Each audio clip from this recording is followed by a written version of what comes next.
Hello and welcome to this month's Arthritis Wellness Conversation. My name is Sandra Sova, and as always, I'm joined by a research scientist from Arthritis Research Canada and members of the Arthritis Patient Advisory Board.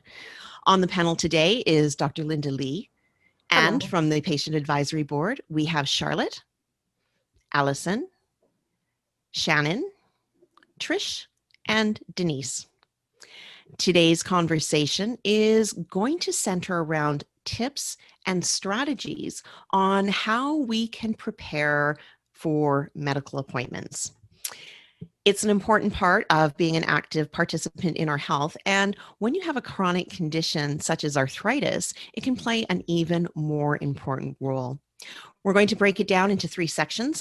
So how do we help prepare when we're in the months in between our appointments? Then we're going to take a look at what we do to help set us up for success when we are actually going to that appointment. And the third section we're going to talk about is actually how it looks during the appointment and some tips and strategies for that. First, let's start talking about the things that we can do in between appointments.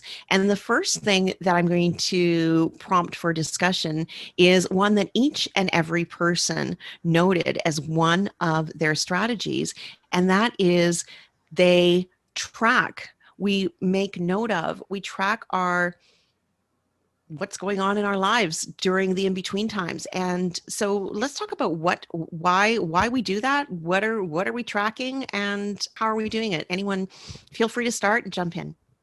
My perspective in this group today, I'm actually a rheumatology nurse, and I see patients before they see the doctor. Okay. And the main things that I'm asking about for the doctor's purposes is the history that's been going on since the last time we saw you, how any medications that we've started have or have not worked for you, what you've been noticing as symptoms, when they happen, how often they happen, what you do either with medications or with lifestyle choices to improve the symptoms. And then as a nurse, I'm interested in stressors in your life, how you're doing as a person, as you know, holistically, the whole person, how you're coping with COVID, how you're coping with being alone, how you're coping with isolating. Are there family dynamics that are affecting your ability to care for yourself? And having a rheumatology nurse as part of the appointment is something that I find really valuable. I don't know that it's always been in place, but that's sort of that check-in. I think that's really, really valuable. So as far as keeping track of things, I know that several people have mentioned that they do that because it's kind of hard to remember when you're leading up to, and things can be so variant throughout our days. Yes, and it's Shan- usually at least 3 months between appointments, if not 6 months, depending on how well managed your disease is. And none of us have that kind of memory. Certainly not when brain fog is one of the symptoms of a disease. That's what I was going to say. The time that passes, you think you're going to remember it, but really you come to a point where you realize you're not going to remember it. Correct. I know it was someone mentioned, Charlotte, I think it was you. You mentioned a good point about making sure that you make notes and you keep track so that you can answer and fill out the questionnaires more confidently, because there are certain questions that we answer through, and so instead of like relying on your recall. So tell us a little bit about that strategy. Yeah, so I work in a research field, and so we often talk about recall periods of questionnaires. And so this is something that always kind of pings me when I'm in at the rheumatology office.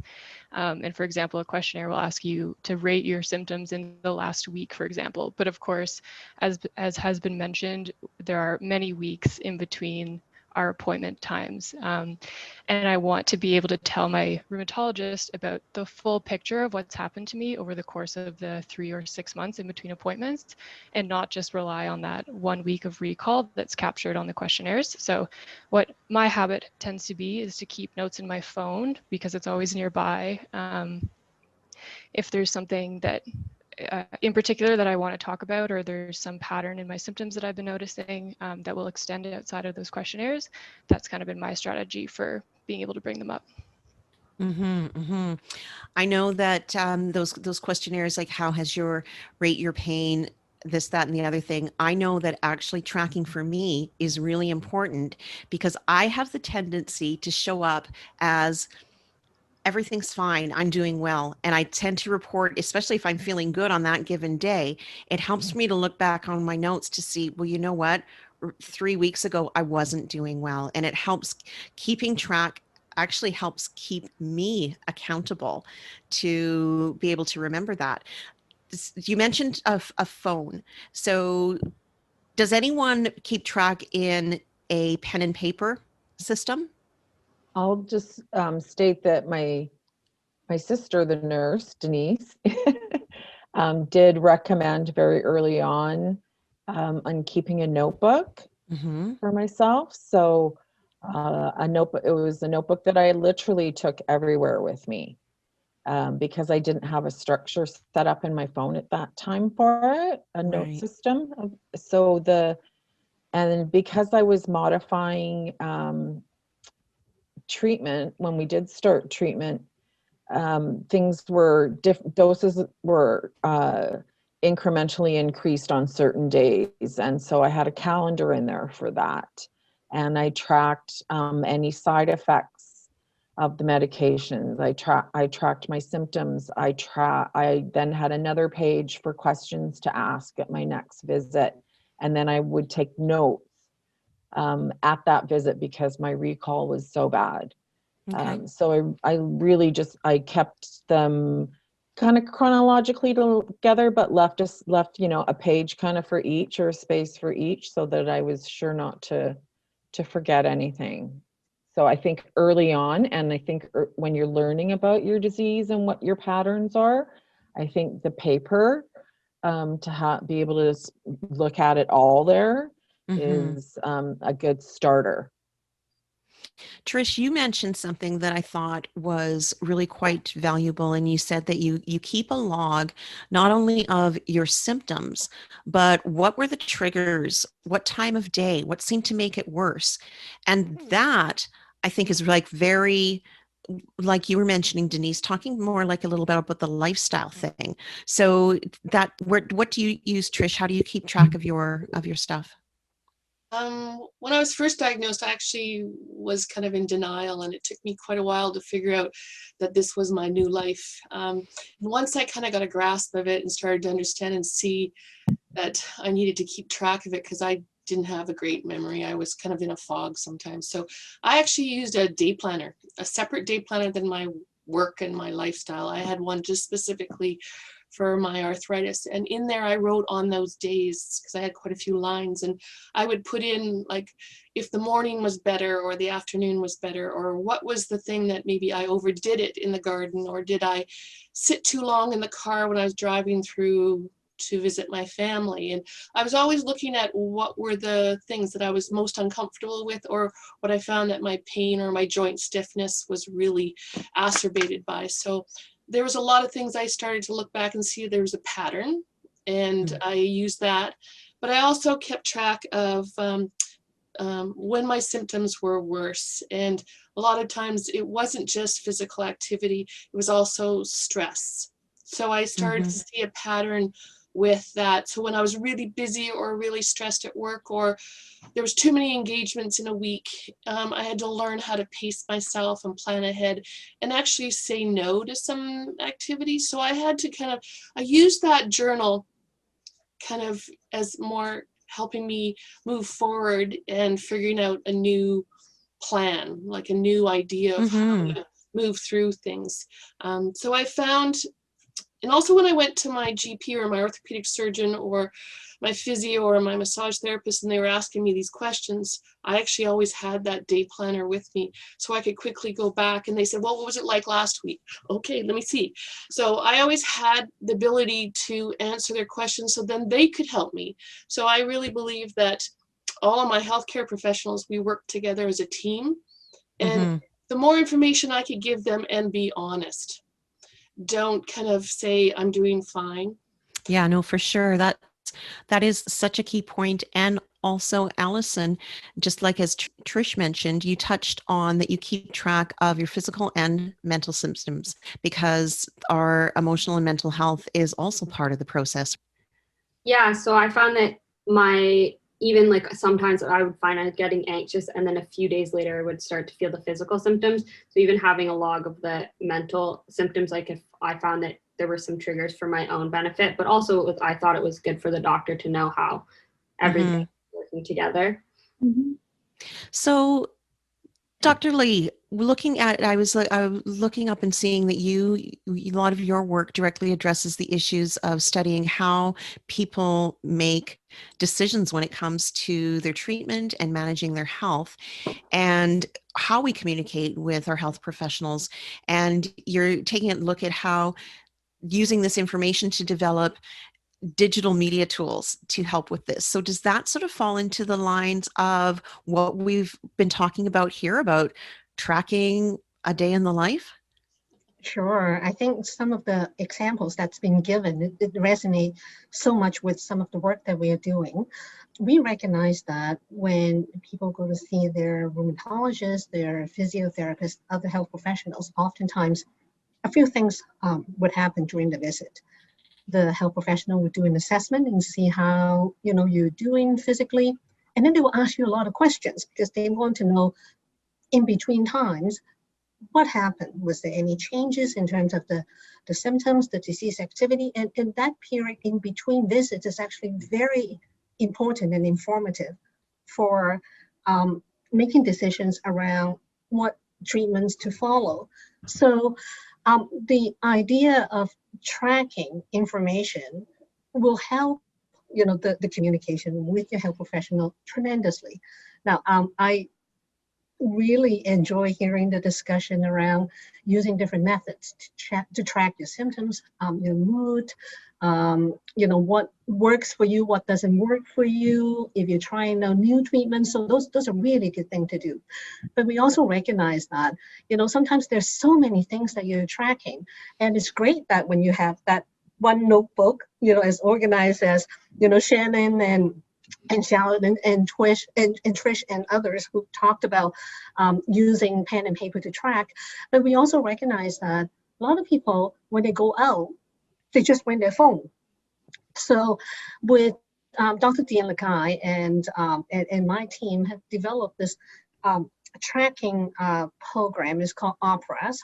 And what it does is that it is a web-based tracking tool, but it also allows people to enter some of the information about their symptoms, about how they feel, about what are the new things that they're trying, just in one place. And the idea is that over time, people can see how their symptoms and the disease activities and different things that they're tracking change over time. So when you go to your rheumatologist, you can actually present that fuller picture over a period of time to see how you're doing.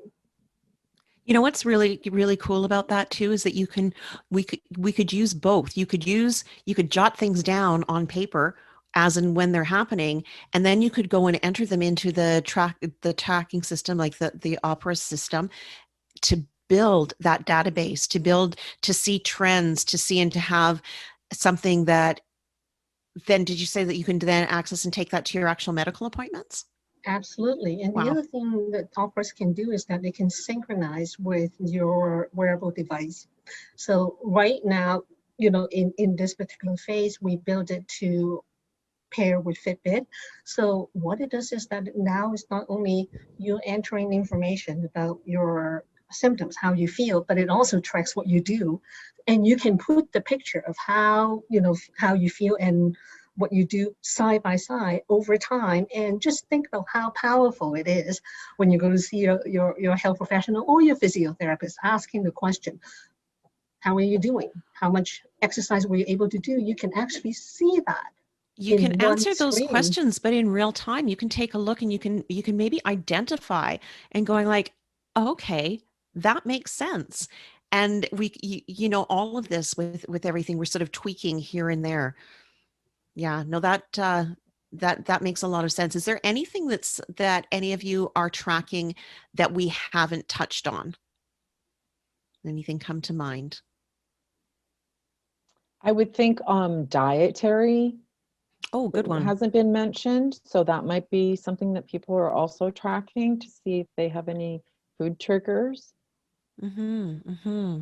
And that's another thing too, is keeping track of how often you're flaring, where you flare, and like, is it in your fingers? Is it in your elbows? Is it moving from every joint around, like around to every joint in your body over how many days? And details like that are very helpful. They're all little pieces to a puzzle For sure. And all of the stuff's hard. I mean, it's a lot to remember, especially Yeah. because if we talked about on so many of these conversations, living with arthritis is so different. It can be very different from day to day, even just from over time. So I really think that that tracking and keeping that is not only a good thing for ourselves, but on topic for preparing for our medical appointments. I think it's a really important tool.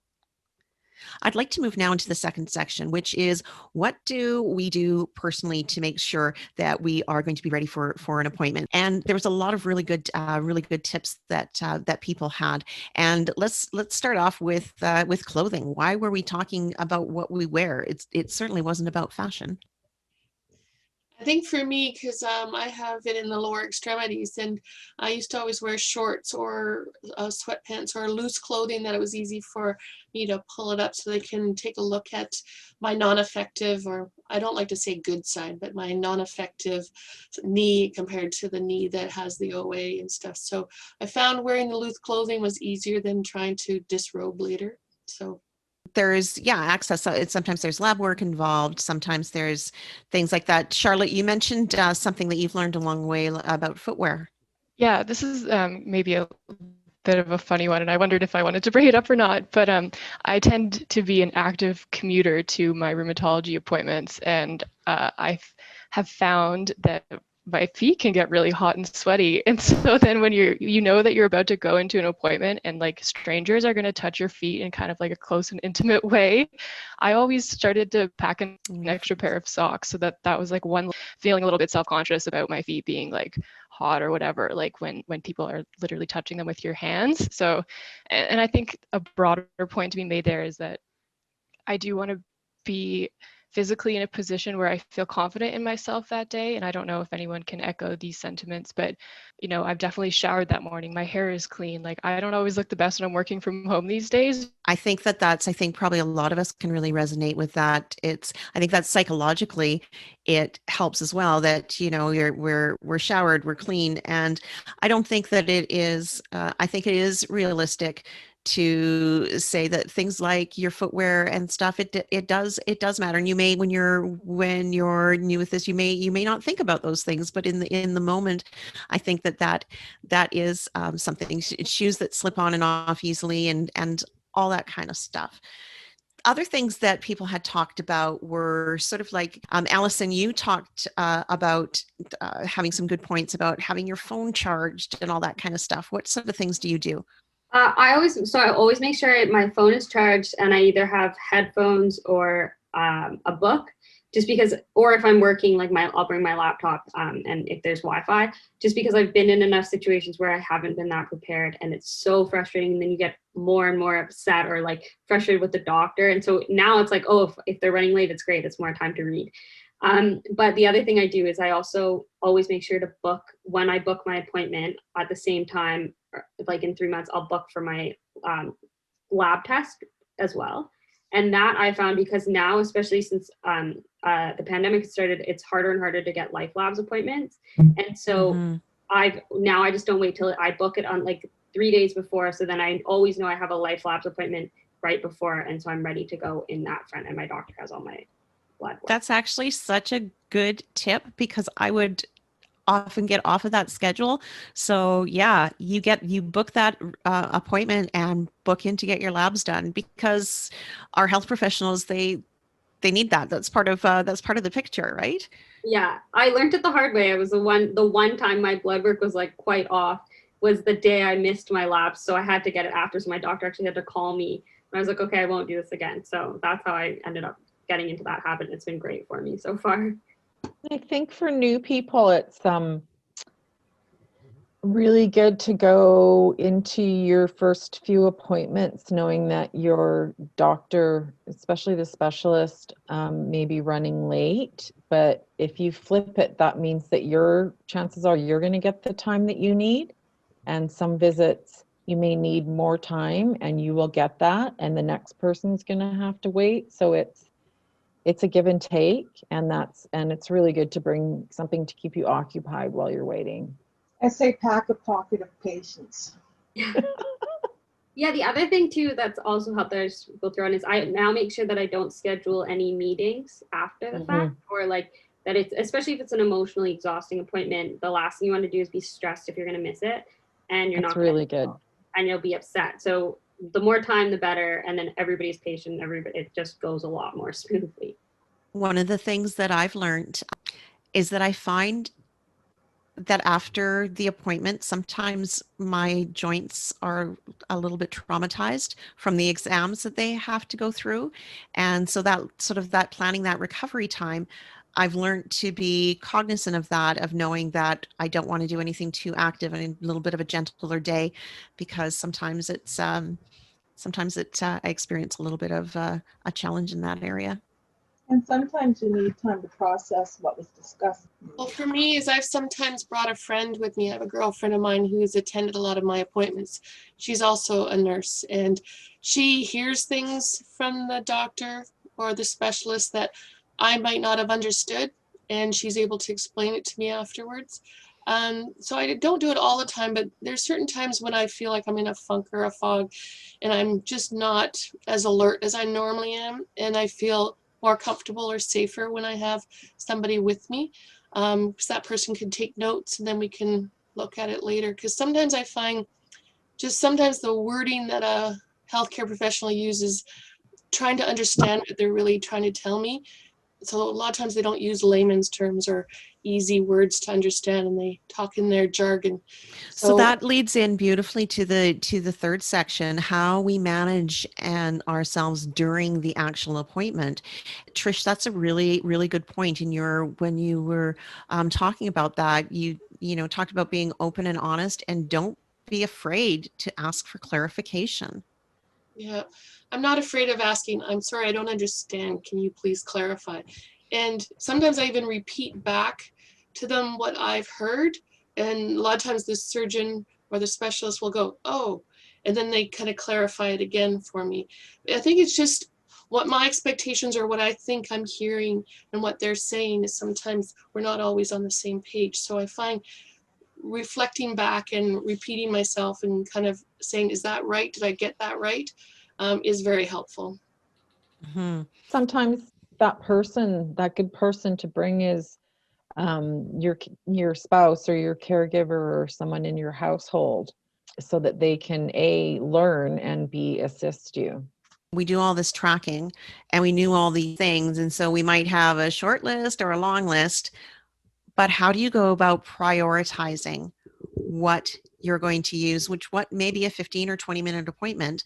Talk about that process, because that's important.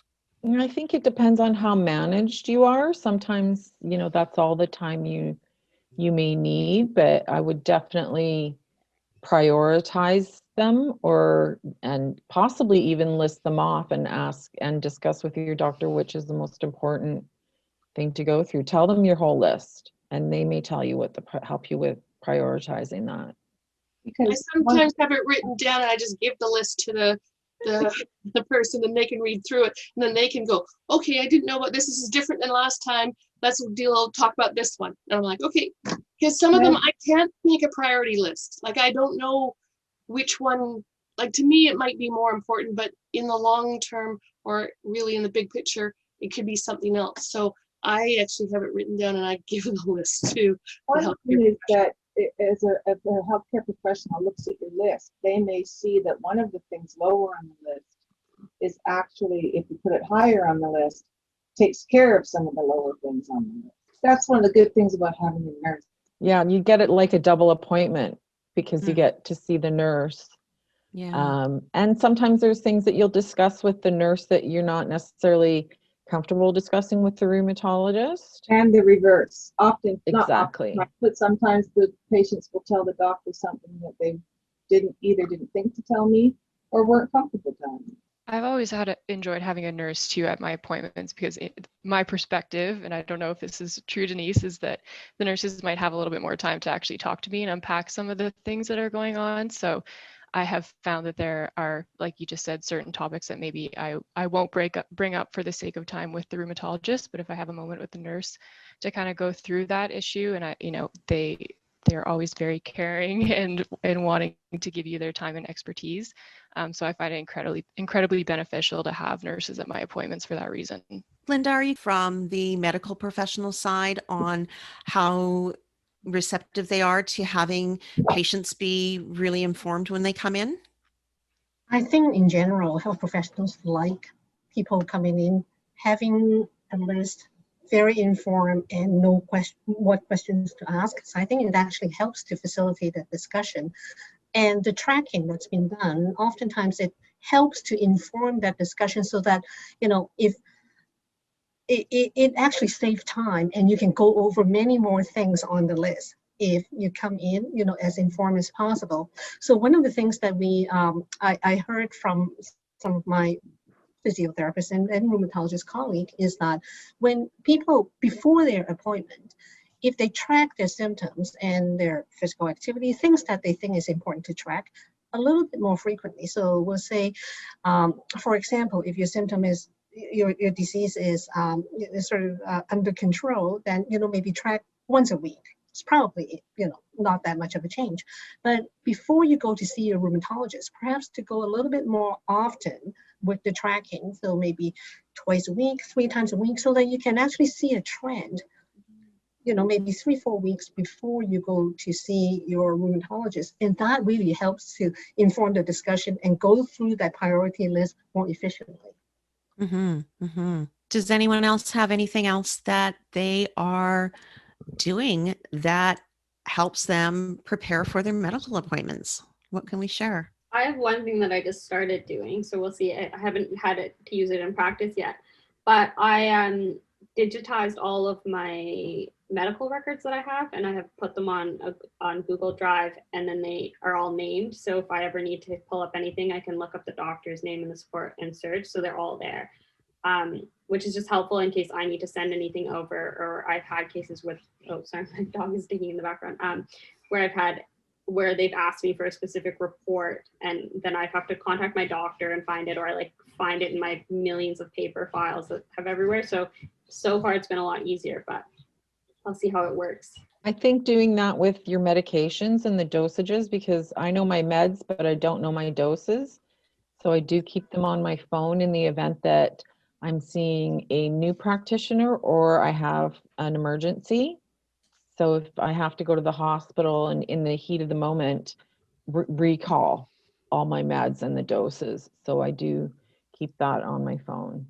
So I can just say, here they are.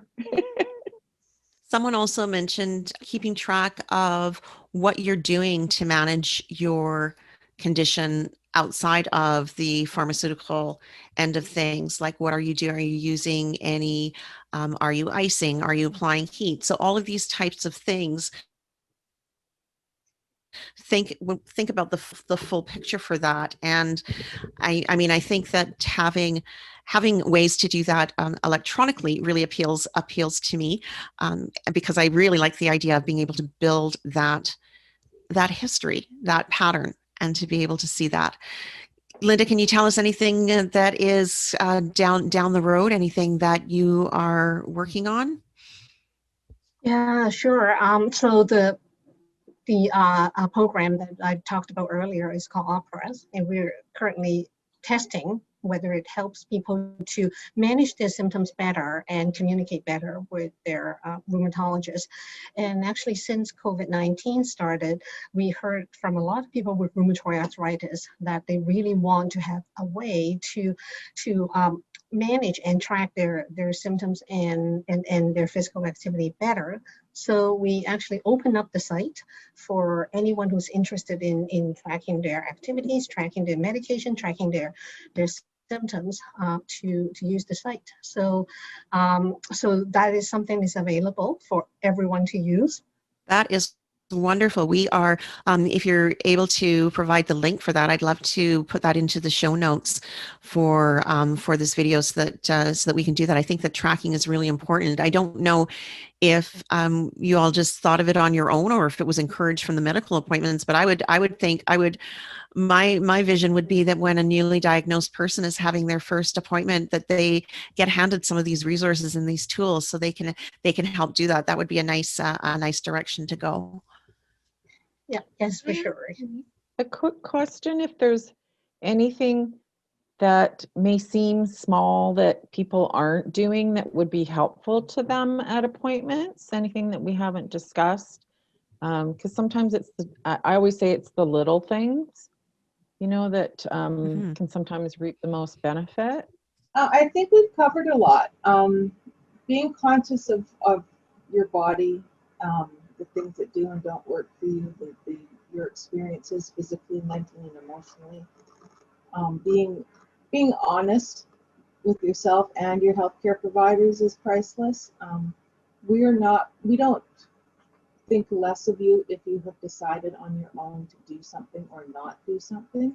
It's just important that we know that you've done it and would like to know what the thought process or decision-making process was. And if we feel it's detrimental, then we can explain further why we think that this would be very important for you to pursue or try. Or we just say, okay, well, if this is not going to work for you, let's decide on something else.